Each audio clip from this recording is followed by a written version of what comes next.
Two companies are racing to pull the driver out of the car completely, and they could not disagree more about how to do it. Tesla argues all you need is cameras, because humans drive just fine on eyes alone.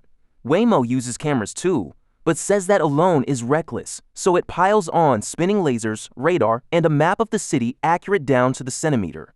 One approach is cheap and goes almost anywhere. The other is expensive, but extremely capable inside its own mapped bubble.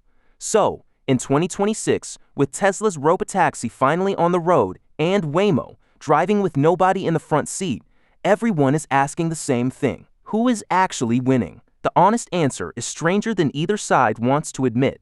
Start with how each car actually sees the world. Tesla's latest system, full self-driving version 14, leans almost entirely on 8 cameras to read the road. A neural network watches all that video and decides how to steer. No laser scanner, no high-definition map. It reads the street fresh, in real time, on every single trip. Waymo does the exact opposite. Its newest robotaxi carries 13 cameras, 4 laser scanners, 6 radars, and microphones that listen for sirens. And it will only drive a street it has already mapped in perfect detail. Tesla is betting on raw intelligence.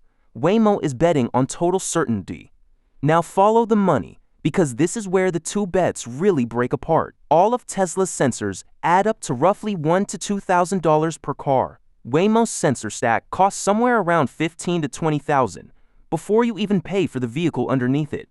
That is close to a 10 times gap on hardware alone. Tesla pushed that cost onto millions of regular owners. Every Model 3, Y, and Cybertruck buyer already paid for the sensors, so the hardware spread across a huge fleet Tesla didn't have to buy. Waymo carries it all itself. It buys, builds, and maintains every pricey robotaxi, then maps each new city one at a time.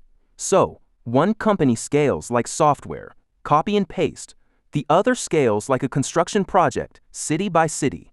But here is the twist. Those cost numbers hide. Right now, in 2026, Waymo is the one actually running with no human behind the wheel.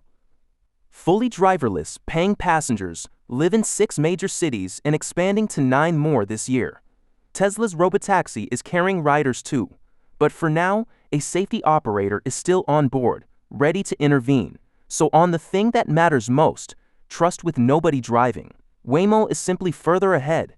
The catch is that Waymo only works inside the cities it has carefully mapped, crossed that invisible boundary, or hit a road full of surprise construction and it has to call a remote human for help. Tesla's cameras will attempt almost any road, not just the pre-mapped ones. They just do it while you stay responsible.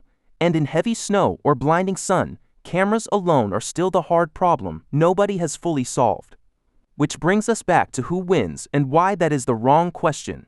These two are not even racing on the same track. Waymo is winning the safety race, real driverless miles on real streets today. Tesla is winning the cost and scale race, hardware so cheap it could one day live in every car on Earth. But only if regulators ever let it drive unsupervised. Waymo's real limit is how fast it can afford to map and launch new cities. Tesla's real limit is whether cameras can ever prove they are safe enough to trust completely alone. So the true winner depends entirely on which finish line you actually care about. Want a driverless ride across a big city this year? Waymo wins, no contest. Want self-driving cheap enough to come built into the next car you buy? That is Tesla's entire bet. Two completely different games. And right now, each one is quietly winning its own. We break down this exact kind of driver assist tech, car by car, at motivegrid.com. And here is the part every car buyer should hear. All those cameras and radars from the self-driving war have already quietly moved into the ordinary car sitting in your driveway. The sensors hidden inside a modern bumper can now cost more than the entire bumper used to, which is a big reason your insurance keeps climbing, even with a spotless driving record. That is the story next time. Why car insurance keeps going up and the one thing you can still control.